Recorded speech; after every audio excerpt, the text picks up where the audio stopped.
नमस्कार दोस्तों, एडुटाइम money India की एक और इन्फॉर्मेटिव वीडियो में आपका स्वागत है। इस वीडियो में हम सीनियर सिटीजन्स के लिए अवेलेबल दो बहुत ही पॉपुलर इन्वेस्टमेंट प्लान्स के बारे में बात करने वाले हैं। इन दोनों प्लान्स को हम लोग कंपेयर करने वाले हैं और इस वीडियो के अंत तक आप पूरी तरह से ये डिसाइड कर पाएंगे कि इन दोनों में से आपके लिए कौन सा प्लान बेस्ट है। हम बात कर रहे हैं एसबीआई की सीनियर सिटीजन के लिए डिजाइन की हुई स्पेशल फिक्स डिपॉजिट के बारे में, जिसे एसबीआई वी केयर डिपॉजिट के नाम से जाना जाता है, और गवर्नमेंट की स्मॉल सेविंग स्कीम्स की सबसे popular scheme senior citizen saving scheme के बारे में। तो इन दोनों के बीच में डिटेल्ड कंपैरिजन हम लोग करने वाले हैं। तो चलिए शुरू करते हैं।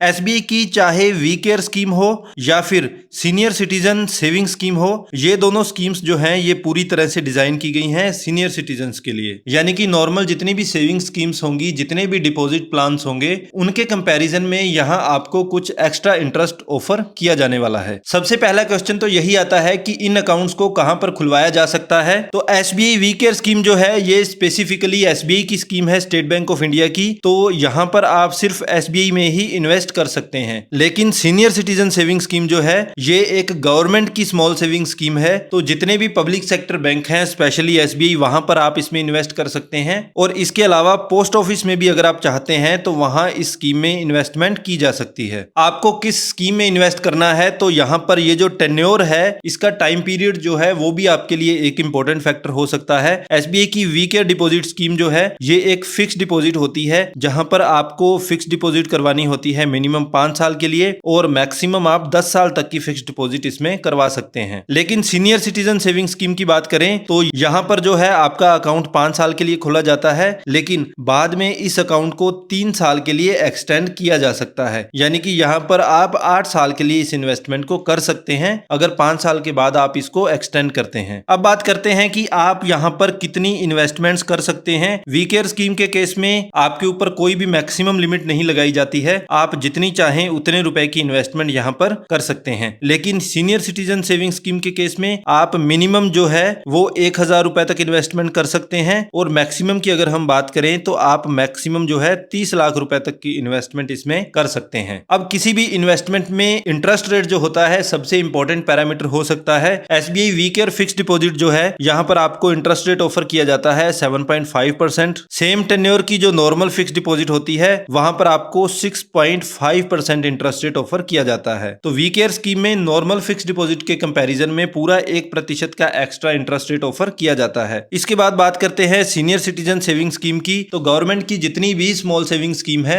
सबसे ज्यादा इंटरेस्ट रेट जो है आपको इसी डिपॉजिट स्कीम में ऑफर किया जाता है। यहां पर आपको ऑफर किया जाता है 8.2% इंटरेस्ट रेट, और यहां पर जो है आपको इस इंटरेस्ट की पेमेंट भी क्वार्टरली हो जाती है। अब एक बार इस चीज को भी समझ लेते हैं कि आप यहां पर इंटरेस्ट की पेमेंट किस तरह से ले सकते हैं। एसबीआई वी केयर स्कीम जो है यहां पर अगर आप चाहते हैं तो हर महीने अपना इंटरेस्ट ले सकते हैं। ब्याज जो है आपके अकाउंट में, डिपॉजिट अकाउंट में आ जाएगा। मंथली के अलावा अगर आप चाहते हैं 3 महीनों में आपको ब्याज मिल जाए तो 3 महीनों में ले सकते हैं। आप हाफ ईयरली भी इंटरेस्ट पेमेंट ले सकते हैं, ईयरली, एनुअली भी ले सकते हैं, या फिर अगर आप चाहते हैं कि आपको सारा पैसा उस समय मिले जब आपकी एफडी या वी केयर स्कीम मैच्योर हो जाए, तो उस समय भी आप सारा इंटरेस्ट पेमेंट ले सकते हैं। लेकिन सीनियर सिटीजन सेविंग स्कीम में क्या होता है कि आपको हर 3 महीने बाद यानी कि क्वार्टरली आपका जो भी इंटरेस्ट बनता है उसकी पेमेंट आपके डिपॉजिट अकाउंट में कर दी जाती है। तो यहां पर सीनियर सिटीजन सेविंग स्कीम में इंटरेस्ट पेमेंट के मामले में थोड़ी कम फ्लेक्सिबिलिटी रहती है एसबीआई वी केयर डिपॉजिट की तुलना में। टैक्स बेनिफिट्स की बात करें तो जो SBI we care deposit scheme है यहां पर किसी भी तरह का कोई भी टैक्स बेनिफिट आपको ऑफर नहीं किया जाता है। लेकिन सीनियर सिटीजन सेविंग स्कीम जो है यहां पर आपको सेक्शन 80C के अंडर 1.5 लाख रुपए तक की डिडक्शन मिल जाती है।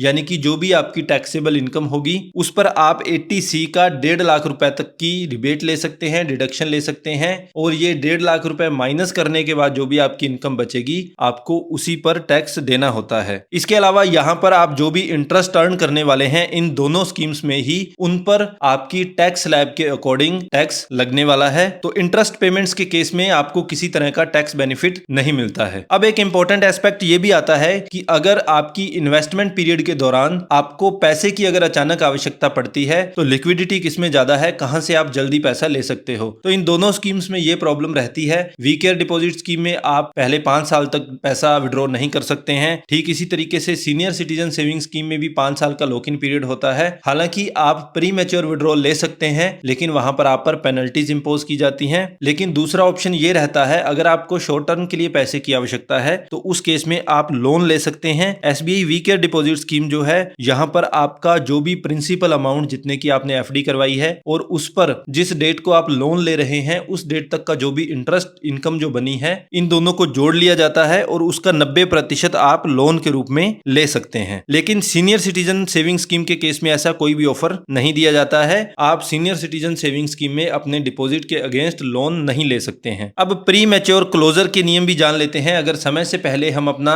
ये अकाउंट बंद करवाते हैं तो कितनी पेनल्टी हमें देनी होती है। वी केयर स्कीम के केस में एसबीआई में जो फिक्स डिपॉजिट के केस में पेनल्टी लगाई जाती है वही यहां पर लगाई जाती है, और ये पेनल्टी जो है इंटरेस्ट पर लगाई जाती है। सपोज आपको यहां पर 7.50% इंटरेस्ट रेट ऑफर किया जा रहा है, तो अगर आप समय से पहले विड्रॉल लेते हैं तो ये जो भी एप्लीकेबल इंटरेस्ट रेट होने वाला है उसको -1% या आधा % जो भी आपका बनेगा वो इंटरेस्ट पर काट लिया जाता है और आपको उतनी इंटरेस्ट पेमेंट कम की जाती है। जैसे आपका डिपॉजिट अगर 5 लाख रुपए तक का है तो आप पर प्री पेमेंट पेनल्टी लगने वाली है 0.50%, यानी कि जो भी रिस्पेक्टिव पीरियड के लिए इंटरेस्ट रेट रहने वाला है उसका आपको आधा % इंटरेस्ट रेट कम दिया जाएगा। ठीक इसी तरीके से आपका डिपॉजिट अगर 5 लाख से ज्यादा है तो ये पेनल्टी रहने वाली है 1%। लेकिन सीनियर सिटीजन सेविंग स्कीम में क्या होता है कि अगर आप अकाउंट खुलने के 1 साल के अंदर अंदर इस अकाउंट को बंद करवा देते हैं तो आपको जो भी इंटरेस्ट पेमेंट हो रखी है वो सारी इंटरेस्ट पेमेंट जो है वो रिकवर कर ली जाती है। और चूंकि आपको इंटरेस्ट पेमेंट क्वार्टरली आपके अकाउंट में कर दी जाती है तो इस स्कीम में क्या किया जाता है, ये जो पेनल्टी है जो आपको इंटरेस्ट पेमेंट हो रखी है ये जो रिकवर की जाएगी ये आपके प्रिंसिपल में से रिकवर कर ली जाती है। सपोज आपने 1 लाख रुपए की एक इन्वेस्टमेंट की सीनियर सिटीजन सेविंग स्कीम में और इस पर आपने इंटरेस्ट अर्न कर लिया है 2000 रुपए। ये सिर्फ एग्जांपल के लिए बता रहे हैं हम लोग। और आपको 2 क्वार्टर यानी कि 2 बार तिमाही में आपको पैसा मिल चुका है, टोटल आपको 4000 रुपए मिल चुका है। लेकिन अगर आप 1 साल से पहले इस अकाउंट को बंद करवाते हैं तो ये 4000 रुपए आपका यहां से काट लिया जाएगा और आपको जो पेमेंट है बचे हुए 96,000 की कर दी जाएगी। यही senior citizen saving scheme account अगर 1 साल के बाद में बंद किया जाता है और 2 साल से पहले बंद कर दिया जाता है तो उस केस में ये पेनल्टी रहने वाली है 1.50%, और अगर 2 साल के बाद में इसको बंद किया जाता है तो ये पेनल्टी रहने वाली है 1%। तो सीनियर सिटीजन सेविंग स्कीम में अगर आप समय से पहले इसको बंद करवाते हैं तो काफी ज्यादा पेनल्टीज आपको देनी पड़ेंगी एसबीआई वी केयर स्कीम के कंपैरिजन में। अब इन्वेस्टमेंट की एज के बारे में एक बार डिस्कशन कर लेते हैं। SBI we care scheme purely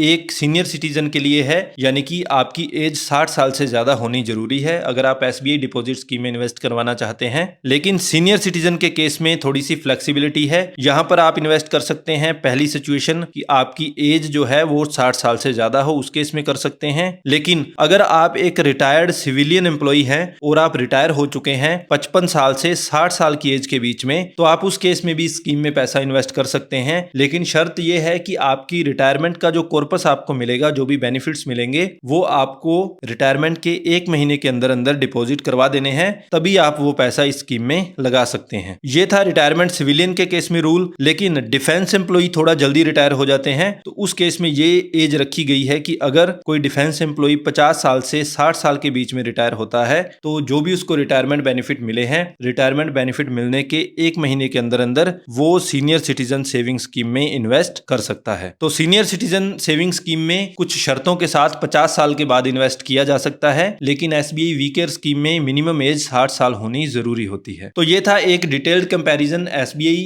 we care deposit scheme में और SBI senior citizen saving scheme में। इन दोनों स्कीम्स के प्लस और माइनस हम लोगों ने डिस्कस कर लिए हैं। इसके अलावा अगर आपकी कोई क्वेरी हो तो आप हमें नीचे कमेंट बॉक्स में पूछ सकते हैं। हमारे कंटेंट के लिए अगर आप हमें अप्रिशिएट करना चाहते हैं तो please like and share the video and don't forget to subscribe the channel. Thank you so much.